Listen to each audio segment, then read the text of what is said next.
สวัสดีค่ะสวัสดีค่ะพี่น้องป้องปลายสู่ขู่สู่คนมื้อนี้ประมาณมื้อนี้สาวดากำลังมาแต่ตลาดเด้อค่ะพี่น้อง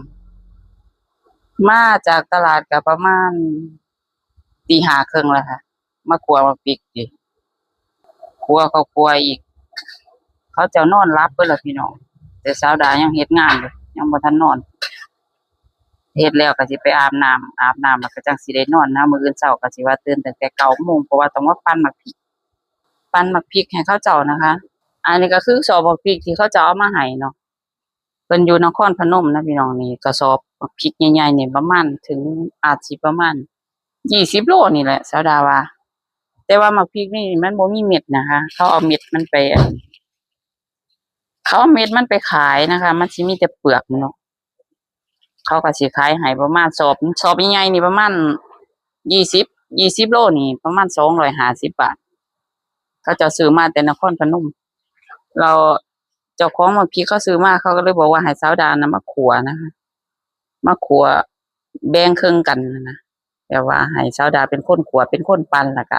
คือว่าในสอบนี่คือครึ่งกันนะแต่ว่าเขาต้องซื้อมักพริกที่มันมีเม็ดนะก็มาขัวผสมกันนะพี่น้องเพราะว่าอันนี้มันบ่มีเม็ดเนาะก็เลยแบบว่าย้านมันบ่งามย้านมันสีบ่สวยก็เลยสิต้องซื้อมักพริกที่มันมีเม็ดมาผสมกันนะคะแต่ว่าวันหยุดวันที่1สาวดาต้องขัวหลายเด้อค่ะขัวประมาณ10 โลแล้วก็สิขัวมักพริกที่บ่มีเม็ดนี่ประมาณ5 กิโลผสมกันนะคะจะต้องไปส่งเขาแล้วก็ขัวอีกประมาณ20 โลนะคะวันหยุดสาวดาก็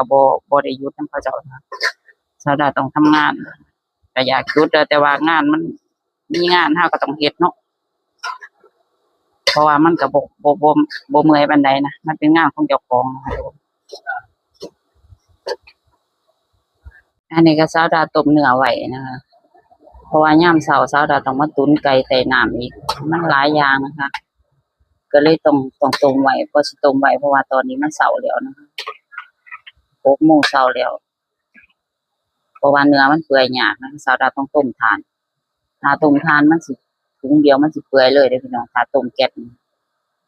มันนานนะคะแก๊สมันแข็งกระด้างระหว่างต้มแก๊สกับต้มถ่านสิดีกว่านะคะเพราะว่ามันเปื่อยแล้วมันสิหอมนะคะถ้าต้มแก๊สไปก็มันจะแข็งกระด้างมันเปื่อยอยู่แต่ว่ามันจะอร่อยไม่เหมือนกันเนาะนี่ค่ะคือสูตรสาวดาเนาะสาวดาจะไม่ค่อยต้มแก๊สสาวดาจะต้มถ่านอย่างเดียวบรรยากาศหน้าบ้านพี่น้องเสียงนกเสียงนกเพราะบ้านสาวดามีแต่ปลาเนาะมีแต่ปลาแล้วก็มีสัตว์ทุกอย่างเลยตัวเงินตัวทองมีหมดเลยเสียงนกเสียงกระรอกเสียงกระแตอยู่ต้นมะม่วงบนถนนหน้าบ้านสาวดานะบ่มีรถเลยพี่น้องทางนี้ก็บ่มีฟังนี่บ่มีรถเลยเนี่ยคิดนี่ต้องทางก็มีแต่ป่ามีแต่บ้านคนกำแพงแล้วก็เป็นป่า